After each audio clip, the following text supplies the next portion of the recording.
공자도 포기한 인간이 있다 하는 겁니다. 공자가 이제 제자들을 데리고 길을 가는데 어떤 인간이 이렇게 가장자리에서 사람들 얼굴을 이렇게 피하면서 대변을 보고 있습니다. 공자가 자기 제자를 불러서 가서 데리고 오라. 그 대변을 보고 있던 그놈을 크게 꾸짖습니다. 이놈아, 사람이 가릴 것이 있고 구분할 것이 있지 않느냐. 너는 도대체 사람이냐 짐승이냐 하니까 그 사내가 굉장히 부끄러워하면서 머리를 감싸고 그리고 이제 주랭랑을 쳤습니다. 이번에는 좀 더 가는데 어떤 사람이 대로변에서 엉덩이를 내놓고 똥을 싸고 있습니다. 공자는 화를 내기는커녕 얘들아 비켜가자. 그러니까 제자들이 아니 조금 전에 그 사람은 길가에서 이렇게 숨어서 똥을 싸는데 갖다 혼내시고는 길 대로변에서 똥 싸는 저놈은 왜 그냥 내버려 두십니까? 그랬더니 공자가 하는 말이 이런 말합니다. 가운데서 똥을 싸는 저 사내가 더 나쁜 놈인 것은 사실인데 양심마저 없어서 저놈은 가르쳐도 사람 될 수 없는 놈이 어찌 그놈과 말을 섞겠느냐 하고는 저런 놈은 피해가는 게 상책이다 했다는 겁니다. 사람은요, 사람을 가려서 사귀는 거예요. 그러나 오늘 본문에 큰 임금 되시는 여호와 하나님은 양심 없는 사람도 데려오라 하십니다. 양심 없이 강폭하게 행하는 놈도 데려오라. 여러분 옛날에 지존파가 있었어요. 지존파. 너무 깜짝 놀란 것은 지존파는 나와는 아무 상관없겠지. 그런데 저랑 이게 교제하는 장상추라고 하는 그 형제, 아버지의 친구가 그 지존파에 걸려서 부부가 다 죽었습니다. 근데 문제는 뭐냐면 아버지하고 그 사장하고 서로 이제 고등학교 때부터 알고 지내는 친구인데 서로 이렇게 빗보증을 쓴 거예요. 이쪽 빗보증 여기서 쓰고 여기 빗보증 이렇게 썼는데 그 지존파 애들이 이제 그때 당시에 그랜저, 신형 그랜저를 타고 가는 걸 보고 붙잡아서 돈이 있는 줄 알고 죽였습니다. 근데 그 지존파가 이제 교도소에서 이제 많은 전도자들의 끈질긴 전도를 통해서 예수님을 알았습니다. 지존파야말로 양심도 없고 그 양심이 화인받은 자들이죠. 그런데 그 속에서 예수 믿고 그들이 참 크게 회심하고 변화돼서 내가 예수를 조금만 일찍 알았더라면 하고 후회했다고 하는 겁니다. 자, 오늘 본문에 보면 우리의 임금 되신 여호와 하나님은 9절에 내 거리 길에 가서 사람들을 만나는 대로 혼인잔치에 청하여 오라 하십니다. 하나님의 부르심에는 후회가 없다는 겁니다. 또 하나님의 부르심에는 차별이 없다. 로마서 10장 12절에 보면 유대인이나 헬라인이나 차별이 없습니다. 한 분이신 주께서 모든 사람의 주가 되사 그를 부르는 모든 사람에게 부유하시도다. 골로새서 3장 11절에 보니까 거기에는 헬라인이나 유대인이나 할레파나 무할레파나 야만인이나 수구다인이나 종이나 자유인이 차별이 있을 수 없나니 오직 그리스도는 만유시요 만유 안에 계시느니라 말씀합니다. 여러분 출애굽하는 여정 가운데 기브온 사람들이 그 애굽에서 행하신 하나님에 대한 이야기를 듣고 광야에서 행한 하나님의 이야기를 듣고 또 가나안 7족속들을 쳐서 물리쳐 오는 그런 소리를 들으니까 간담이 선을 합니다. 그래서 장로들이 지혜를 냈습니다. 어떤 지혜를 냈는가 하면 이제 멀리서 화친하러 온 것처럼 다 낡은 옷, 다 낡은 신발, 그리고 이제 다 낡은 포도주 가죽 부대, 그리고 이제 다 떡이 곰팡이가 난 또 그런 걸 준비해 가지고 와서 여호수아 장군 앞에 가서 우리는 먼 데서 왔습니다. 아주 먼 데서 왔습니다. 우리가 하도 멀리서 왔기 때문에 옷이 다 낡고 신발이 이렇게 다 헤어지고, 그 다음에 여행용 가방도, 그리고 이 포도주 가죽 부대도 다 낡고 빵도 이렇게 곰팡이가 쓸지 않았습니까? 그래서 화친을 했습니다. 그런데 3일 길을 가보니까 기분 그놈들이에요. 그런데 여러분, 그렇게 거짓으로 약속을 했는데 이 기브온 산당 사람들이 지금 누구에게 나온 거예요? 여호수아 장군에게 나온 겁니까? 누구에게 나온 거예요? 하나님 앞에 나온 거죠. 가나안 7족속은 다 죽이라고 했는데 하나님도 그 약속을 물리시고 기브온 산당 사람들을 살리신다는 거예요. 하나님께 가까이 가게 되면 살게 된다. 그 초대에 응하게 되면 살게 된다. 시편 73편 28절에 하나님께 가까이 함이 내게 복이라. 내가 주 여호와를 나의 피난처로 삼아 주의 모든 행적을 전파하리이다 했습니다. 우리 모두는 하나님을 가까이에서 살게 된 사람들이에요. 그리고 하나님의 풍성을 받아 누리고 다 주의 자녀가 된 사람들입니다. 출애굽할 때 이스라엘 백성만 출애굽한 게 아닙니다. 출애굽기 12장 8절에 보니까 수많은 잡족과 그랬습니다. 수많은 잡족이 있었다는 거예요. 이스라엘 백성들이 장정만 60만이라면 그에 버금가는 정도의 그 정도의 잡족이 있었다는 거예요. 근데 그들도 다 출애굽합니다. 더 놀라운 것은요. 자, 이스라엘 사람들이 어린 양을 잡아서 문설주와 인방에 피를 바르니까 당신들 뭐 하는 거예요? 그랬더니 우리가 섬기는 여호와 하나님이 명령하시기를 문설주와 일방에다가 어린 양 피를 잡아 바르라 했다. 그들이 따라한 거예요. 그런데 그 따라하는 신앙의 복을 주신 겁니다. 그들도 살게 하고 그들도 가나안 땅을 차지하게 되고. 오늘 보면 4절 말씀 우리 다 같이 한번 읽어봅니다. 4절 시작. 다시 다른 종들을 보내며 이르되 청한 사람들에게 이르기를 내가 오찬을 준비하되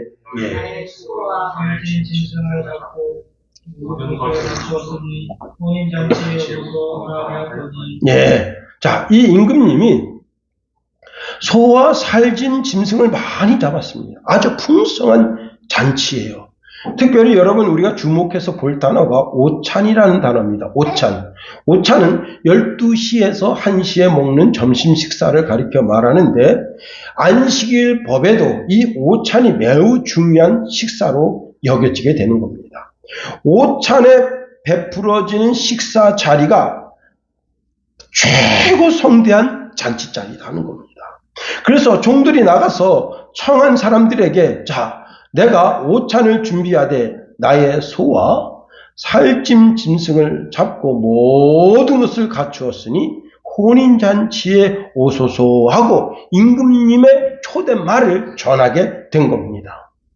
그런데 이들이 모두 거절 의사를 표시했습니다. 5절 6절 다 같이 한번 읽어봅니다. 5절 6절 시작. 그들이 돌아보지도 않고 한 사람은 자기 밭으로 한 사람은 자기 사업하러 가고 그 남은 자들은 종들을 잡아 모욕하고 죽이니.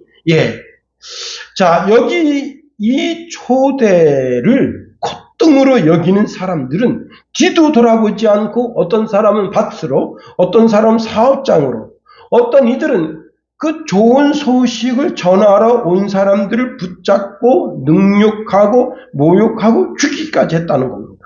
그러면 이 거절한 사람들이 누구냐?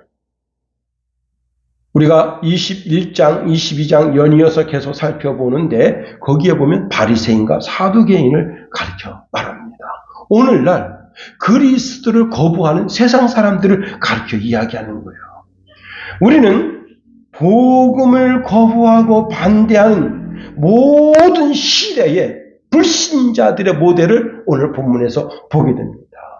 이러한 배경 속에서 우리가 말씀을 살펴보고자 원하는 겁니다. 초대를 거절하는 사람들이 가장 불쌍한 자다는 겁니다. 자, 초대를 거절한 이유가 뭐냐? 돈 때문이에요. 한 사람 밭으로 갔습니다. 우리 김성찬이가 이제 평창에서 근무하는데 하루는 전화가 와서 감자를 수매하는데 하루에 1억 2,500만 원 했다는 거예요. 밭에서 1억 2,500만 원. 이야, 돈입니다, 돈. 한 사람이 사업장으로 갑니다. 돈 문제입니다.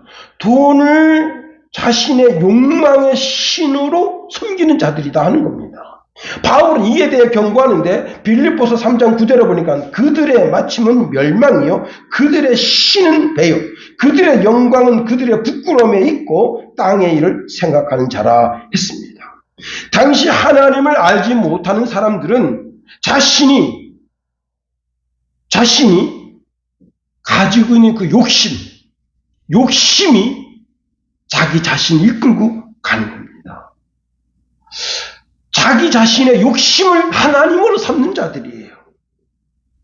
그래서 이 육신의 배를 신으로 삼고 있다는 거예요. 헬라어로 배라고 하는 말은 두 가지 의미가 있는데 쾌락주의자들이다. 그 다음에 육체의 정육주의자들이다라고 하는 뜻이 그 속에 숨겨져 있고요. 숨겨진 끊임없는 욕망을 가진 자라는 의미를 가지고 있습니다. 자, 다시 말하면 이 육신의 배라고 하는 것은 끊임없이 마음에 숨겨진 욕망이 그 사람을 이끌고 간다는 거예요. 그래서 무엇을 먹을까? 무엇을 마실까? 무엇을 입을까? 무엇으로 욕망을 채울까? 근심하며 걱정하며 사는 사람들이다. 그런데 그 욕심을 이루기 위해서 뭐가 있어야 되느냐? 돈이 있어야 되는 거예요. 돈. 그래 돈 하는 거예요. 여러분, 이 사람들의 신앙은 돈입니다. 돈. 예. 이 사람들의 활력소는 돈이에요. 예수께서 이 점을 가리켜서 말씀하시는데 마태복음 6장 24절에 한 사람이 두 주인을 섬기지 못할 것이니 혹 이를 미워하면 저를 사랑하거나 혹 이를 중히 여기면 저를 경히 여김이라. 너희가 하나님과 돈을 겸하여 섬기지 못하느니라.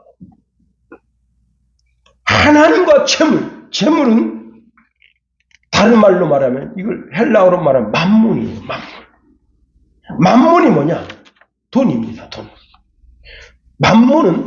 만문은 돈과 부귀를 주관하는 신이에요. 근데 이 만문을 대문자로 쓰면 어떻게 되느냐? 탐욕의 신, 만문신이 되는 겁니다. 다시 말하면 자신의 마음에 만문신이 자리를 차지하고 있으니까 하나님의 초대에 응할 수가 없는 거예요. 내가 밭에 나가서 하루만 일해도 13만 원을 버는데 그 잔치자리 가면 13만 원 버냐 이거예요. 내가 지금 사업차 나가서 사업장에서 사람을 만나면 한건만 해도 몇 억씩 들어오는데 내가 그 잔치자리 나가면 몇 억 벌겠냐 이거예요. 여러분, 우리는 하나님을 섬기는 신앙인인지 물질을 섬기는 신앙인인지 자기 자신을 자세히 들여다봐야 되는 겁니다. 세상의 어리석은 사람은 하나님을 섬기고 물질도 섬길 수 있다고 그렇게 장담합니다. 영생도 얻고 세상의 부와 탐욕도 가질 수 있다고 하는 거예요. 여러분, 교회당 안에서 하나님을 섬기고 교회당 밖에서는 재물을 섬길 수 있다고 생각하는 사람들입니다. 입술로는 하나님을 찬양하고 섬기지만 마음으로는 재물을 섬기는 자들이다. 이것이 오늘날 우리 시대에 살고 있는 성도들의 삶이고 예수님이 지적했던 바리새인과 사두개인들의 삶이다 하는 겁니다. 예수님은 결단코 한 종이 두 주인을 섬길 수 없다는 거예요. 돈과 서식할 수 없다는 거예요. 예. 마음 한편으로는 이를 미워하고 마음 한편으로는 저를 중히 여기고 사랑하기 때문에 그 중간지대는 있을 수 없다는 겁니다. 다만 우리에게 마음을 다하고 뜻을 다하고 목숨을 다하고 힘을 다하고 정성을 다해서 너 하나님만 사랑하라 말씀하십니다. 이것이 참된 신앙의 길이다 하는 겁니다. 심지어 예수님께서는 극단적으로 마태복음 10장 37절에 보니까 아비나 어미를 나보다 더 사랑하는 자는 내게 합당하지 아니하며 아들이나 딸을 나보다 더 사랑하는 자도 내게 합당하지 아니하다 말씀하십니다. 잘 들으세요. 우리는 말로는 물질을 신으로 섬기지 않는다고 하지만 실상은 우리의 삶이 물질을 신으로 섬기는 어리석음에 빠질 때가 많습니다. 하나님의 말씀이 내 삶을 지배하는 것이 아니라 물질이 내 삶을 지배함으로 말미암아 물질에 끌려다는 인생이 되는 거예요. 재물이 생기는 일이 먼저고 명예를 얻는 일이 먼저고 하나님은 안중에도 없는 거예요. 그래서 하나님을 섬기는 신앙을 취미생활 정도로 생각한다. 교회 가니까 다 신사 숙녀더라 이거야. 다 양복 입고 양장하고 그리고 말하는 것도 꼼새가 아주 곱고 아름답고 그래서 무슨 취미생활, 여가생활 정도로 신앙을 생각하는데 그것이 큰 우산이고 착각이다 하는 겁니다. 특별히 여기 섬긴다라고 하는 말뜻이 두 가지가 있는데요. 우리가 하나님을 섬긴다, 물질을 섬긴다. 예, to be a service slave라고, to be a slave라고 되는데 물질의 종으로 사는 것이냐, 물질을 지배하고 사는 것이냐, 우리의 삶이. 여러분, 나는 물질을 지배하며 살고 있다고 말하지만 실상은 물질의 지배를 받고 사는 거예요. 그래서 이 돈 때문에 온 세상이 미쳐 돌아가는 거예요. 돈을 사랑하면 일만 악이 되는 겁니다. 물질은 하나님께서 우리에게 주신 것인데 이것을 섬기면서 사니 얼마나 어리석은 인생이 되는 거예요.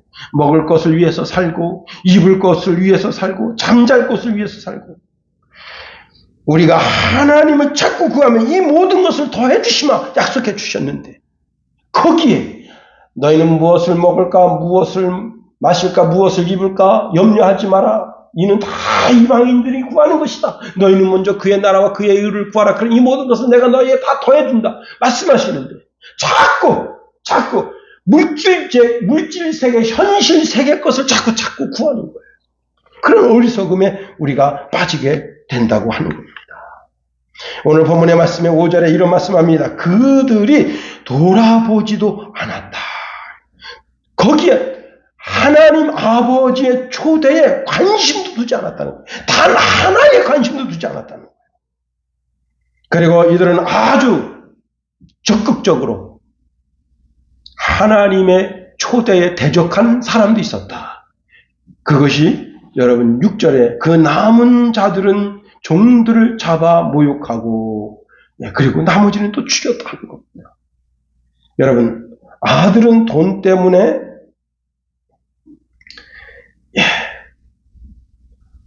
밭에 간 자들, 또 사업상 떠난 사람들, 이 모든 사람들은 돈에 미쳐서 살지만 여기 6절에서 말씀하고 있는 그 종들을 잡고 모욕하고 죽인 자들은 자기 명예가 더러워질까봐, 자기 명예가 실추될까봐 전전긍긍하는 사람들입니다. 그 사람들이 누구예요? 바리새인들, 사두개인들입니다.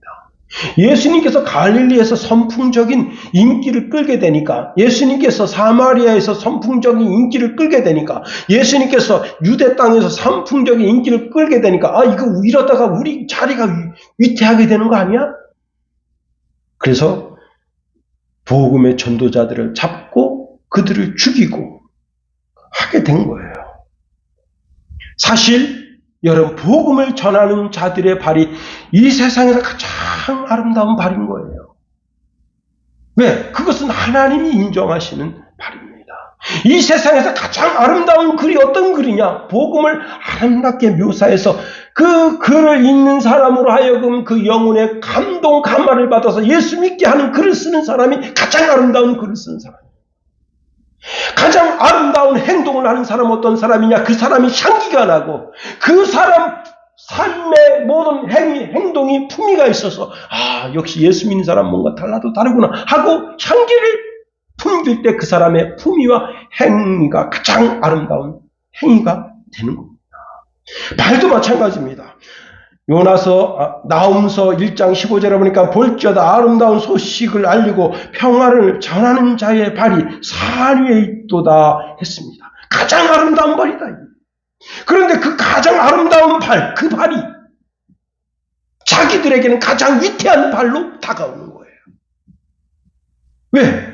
저들이 아름다운 소식을 전함으로 말미암아 어떻게 되는 거예요? 그 소식을 알게 되면 결국은 저들이 그 아름다운 소식을 듣고 이 죄악된 세상에서 해방되어서 참된 자유를 누리고 하나님의 자녀가 되고 하나님의 백성이 되어서 하나님 주시는 풍요를 받아 누리게 되니까 야, 이거 안 되겠다. 여러분, 오늘날 전 세계 불을 거머쥐고 있는 찰스 가문인가요? 그 가문이 어떻겠습니까?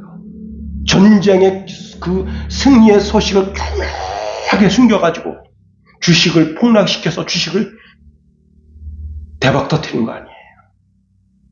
아름다운 소식을 숨긴 거 아니에요.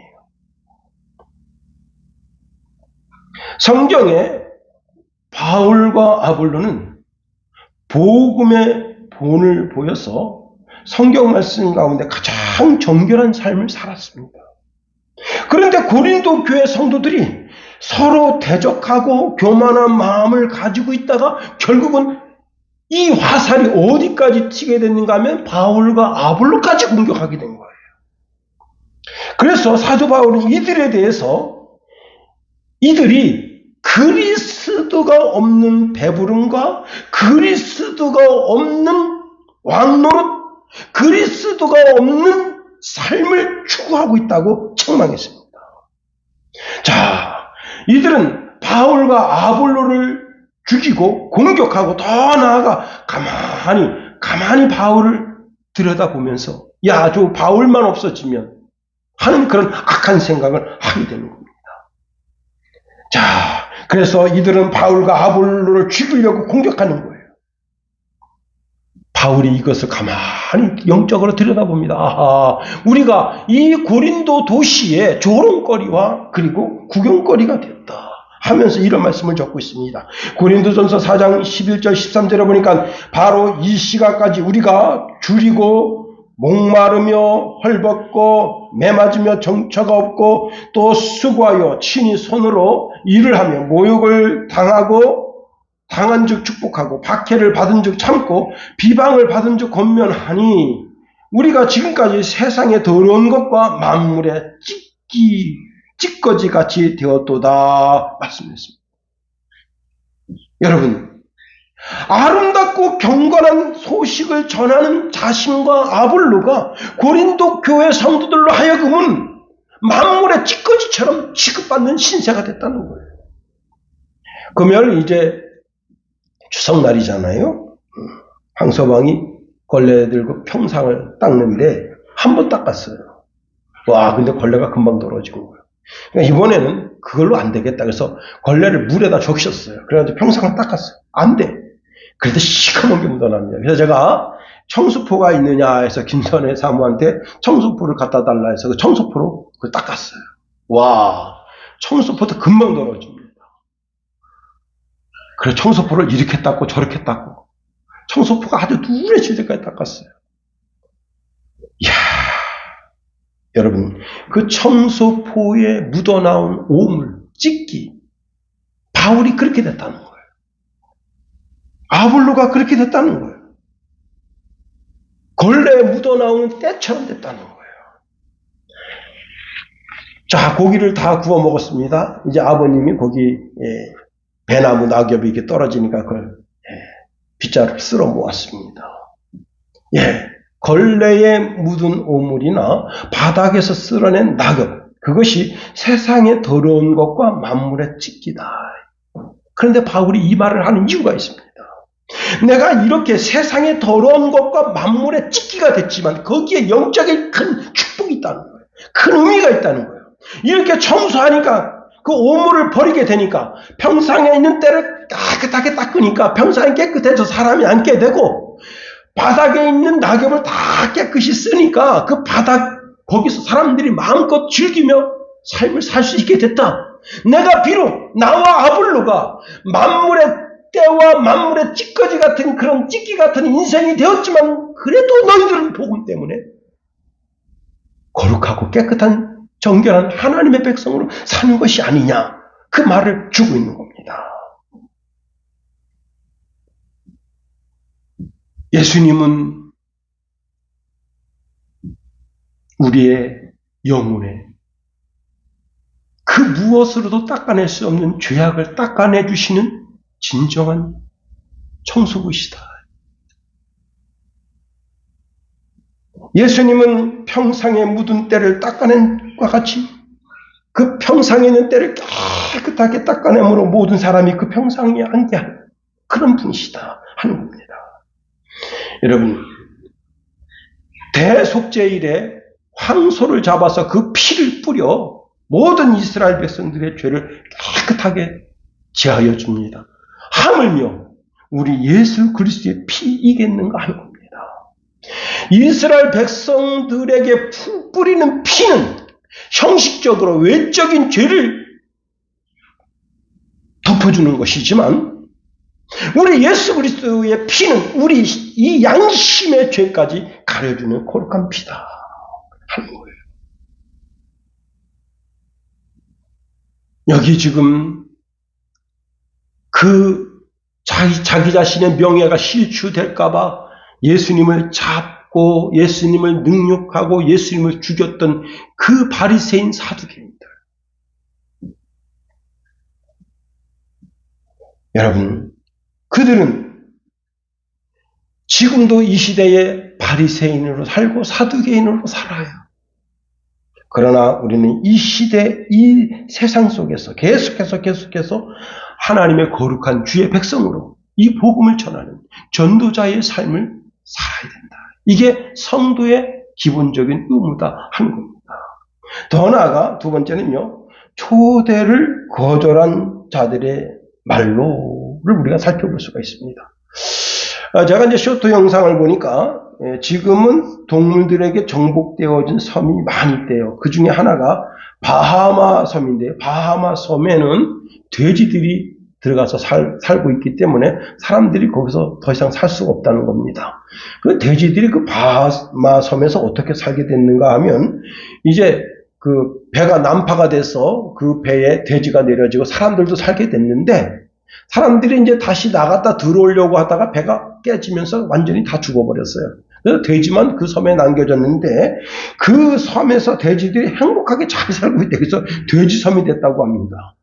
두 번째는요, 크리스마스 섬인데 크리스마스 섬에는 새빨간 홍게가 점령하고 있는데요. 야, 대단합니다. 1년에 1억 마리 이상의 홍게가 와서 거기다 알을 낳고 가는데 그 홍게가 그 섬을 점령했을 땐 사람들이 다 도망간대요. 세 번째는요, 남아공의 물개섬입니다. 예. 케이프타운에 물개섬이 있는데요. 약 7천 마리의 물개가 그 섬을 점령하고 산다는 겁니다. 예. 인간이 섬을 빼앗긴 거예요. 그런데 여러분, 이러한 빼앗김을 행복감으로 여기는 분이 있습니다. 그분이 누구냐? 우리 주 하나님 아버지십니다. 여러분, 하나님은 천국을 빼앗기는 것을 기뻐하십니다. 침노해서 여러분 지금 우크라이나하고 러시아하고 전쟁이 소강 상태에 있지만 이 전쟁을 통해서 여러분 전쟁이 통해서 뭘 얻고자 하는 거예요? 땅을 얻고자 하는 거예요. 우크라이나나 러시아가 여러분 땅을 빼앗기게 되면 전 세계 사람들이 우크라이나 땅 한 뼘도 내줄 수 없다. 러시아는 우리 땅 한 뼘도 내줄 수 없다. 서로 싸우는 것 아니겠어요? 그런데 우리 주님께서는 회개하고 돌이켜서 천국을 침노하라. 이게. 마태복음 11장 12절에 보니까 세례 요한의 때부터 지금까지 천국은 침노를 당하나니 침노하는 자는 빼앗느니라. 누가복음 16장 16절에 보니까 율법과 선지자는 요한의 때까지요. 그 후부터는 하나님 나라의 복음이 전파되어 사람마다 그리로 침입하느니라 말씀하십니다. 하나님은 하나님의 초대장에 그 초대장을 받고 응해서 자꾸 하나님 백성 되는 걸 기뻐하신다는 거예요. 응? 여러분, 그런데 본 자식들은 본 땅에서 쫓겨나고 이방인들이 그 땅을 차지해서 마치 전쟁하듯이 믿음으로 막 그 땅을 차지해서 왕의 초대에 응하고 왕의 초대를 받고 회개하고 왕의 초대에 여러분 천국 동사무소에 자기 이름을 새기고 하나님 손바닥에 자기 이름을 새기는 놀라운 변화가 지금도 일어나고 있다고 하는 겁니다. 예수님 당시에 여러분 예수님께서 갈릴리 지역에서 복음을 증거하는데 그때 당시 이방인 지역이었던 스불론 땅과 납달리 땅 사람들이 복음을 듣고 예수님께로 몰려오는데 성경에 이렇게 기록하고 있습니다. 스불론 땅과 납달리 땅과 요단강 저편 해변길과 이방의 갈릴리어 흑암에 앉은 백성이 큰 빛을 보았고 사망의 땅과 그늘에 앉은 자들에게 빛이 비쳤도다 하였느니라. 여러분, 요한이 회개의 말씀과 세례를 통해서 흑암에 사는 백성들에게 큰 빛을 보게 했습니다. 그뿐 아니라 복음과 예수님과 전혀 상관없었던 그런 사람들이 이제는 사망의 땅에서 생명의 땅으로 넘어오게 됐습니다. 이들이 이방인들이고 오늘 시시대에 살고 있는 우리다 이거예요.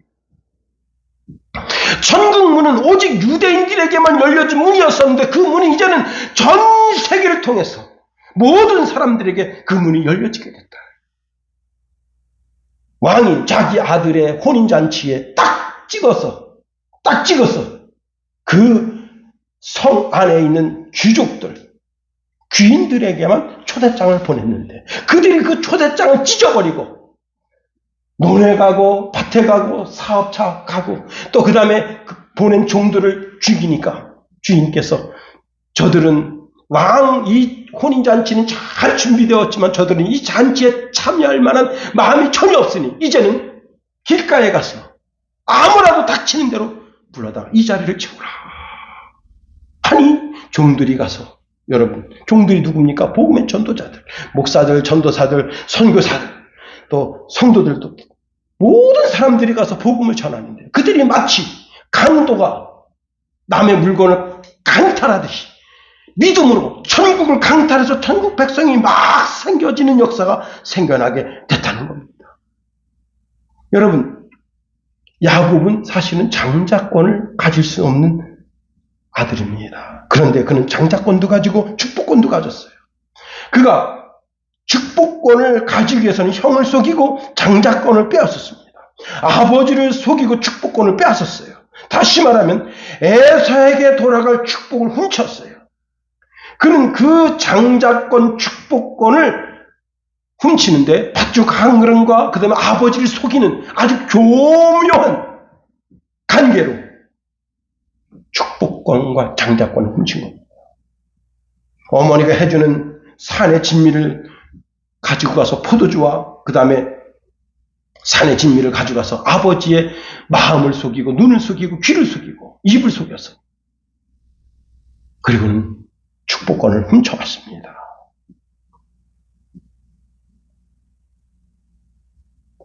야곱은 사실은 누구를 상징하는 거예요?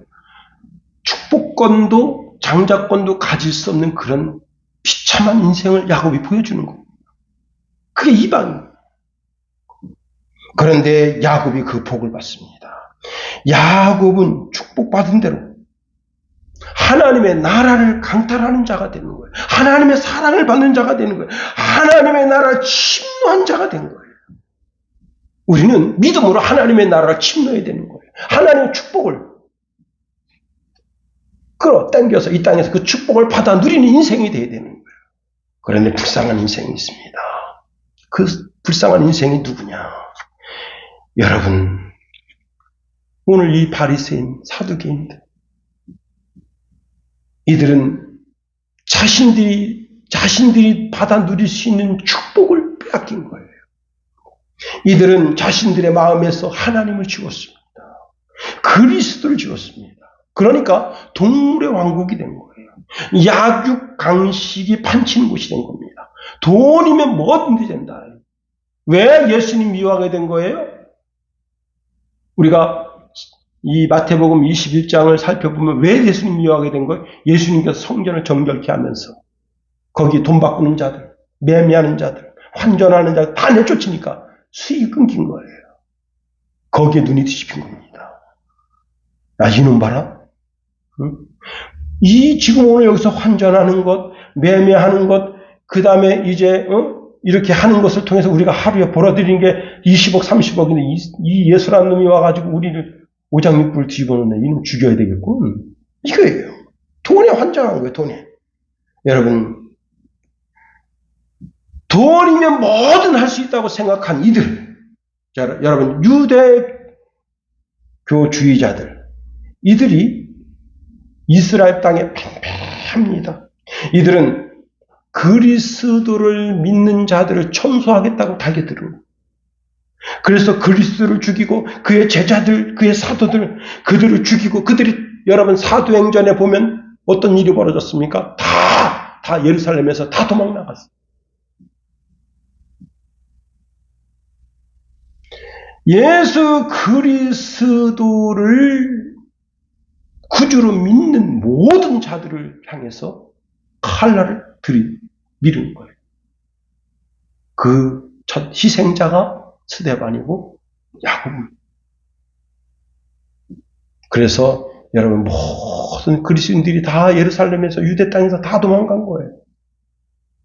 그때 여러분 7절 말씀이 이루어집니다. 7절에 임금이 노하여 군대를 보내요. 그 살인자들을 진멸하고 그 동네를 불사르고 여기가 어디예요?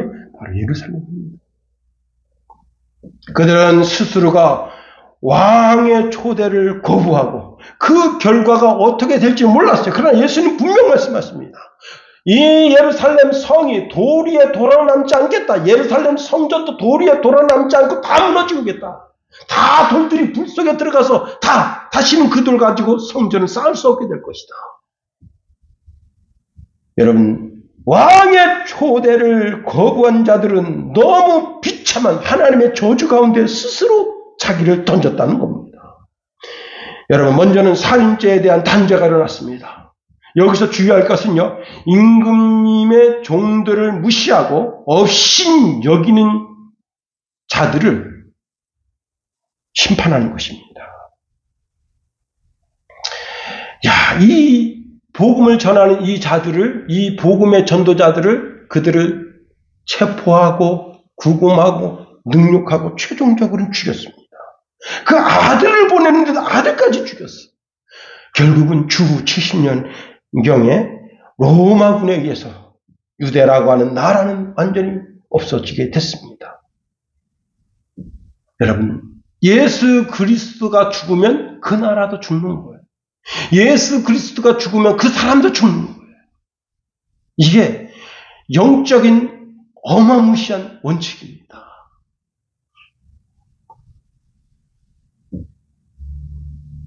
오늘날 수많은 사람들이 자기 마음속에서 예수님을 쫓아내고 있습니다. 코로나 때문에, 돈 때문에, 삶의 환경 때문에. 그러면 자기가 죽는 거예요. 김홍도 목사님이 이런 말씀을 주는데 그 예화를 말하면서 오늘 설교 말씀을 마치려고 합니다. 자기 교회 안수 집사님 한 분이 자기 교회에서 부흥회를 하게 된 거예요. 그런데 옛날에는 부흥회를 어떻게 했냐면 월요일부터 금요일까지 하고 토요일날 새벽 예배까지 했어요. 그러니까 진짜 부흥회가 이제 한 주간 하는 거예요. 근데 그 안수 집사님이 내가 부흥회를 아침, 점심, 저녁을 했어요. 새벽 예배, 아침, 점심, 저녁. 그러니까 그래 부흥회 참석하려니까 어떻게 해요? 직장을 못 가게 된 거예요. 근데 사장한테 얘기하면 사장은 아주 독실한 불교 신자입니다. 그래서 그 사장한테 얘기를 못 한 거예요. 그리고 이제 월요일에 빠졌습니다. 처음엔 근심되고 걱정도 됐지만 에라 모르겠다. 내가 다음 주 월요일 날 사표 내야 되겠다 하고는 부흥회를 쭉 참석했습니다. 그래 그 다음날 월요일 날 이제 출근했습니다. 사장이 오라 합니다. 그래서 집에서 써온 사직서를 다 품고 사장을 만나러 갔습니다. 사장님이 한 주간 잘 쉬다 오셨어. 그동안 과장으로 우리 회사에서 열심히 일해 주셨는데 좀 섭섭했죠? 이제 부장으로 직급 올려주겠습니다. 그래서 부장으로 진급하고 월급도 올라가게 됐다는 거예요. 혹 직급도 안 올라가고 월급도 안 올라가더라도 하나님 예수님 제일주의로 그분의 초대에 응하고 그분과 동행하는 삶으로 말미암아 인생의 최고의 행복을 받아 누리는 저와 여러분이 다 되기를 예수님의 이름으로 축원해 드립니다. 기도하겠어요. 하나님, 우리를 붙드시며 인도하소서. 만왕의 왕 대신 여호와 하나님의 초대에 기꺼이 응해서 예수 그리스도를 나의 신부요, 나의 신랑이요, 예수 그리스도를 통해서 주시는 은혜와 은총을 덧입는 주의 신령한 백성 되기를 소원하는 주의 백성들을 다 붙드시며 인도하소서. 주여, 우리의 신앙이 세상 세파에 물질로 인하여, 환경에 의하여, 명예에 의하여, 자존심에 의하여 변하지 않게 도와주시고 오직 하나님만 바라보는 귀한 신앙이 다 되게 하소서. 예수님 이름으로 기도합니다. 아멘.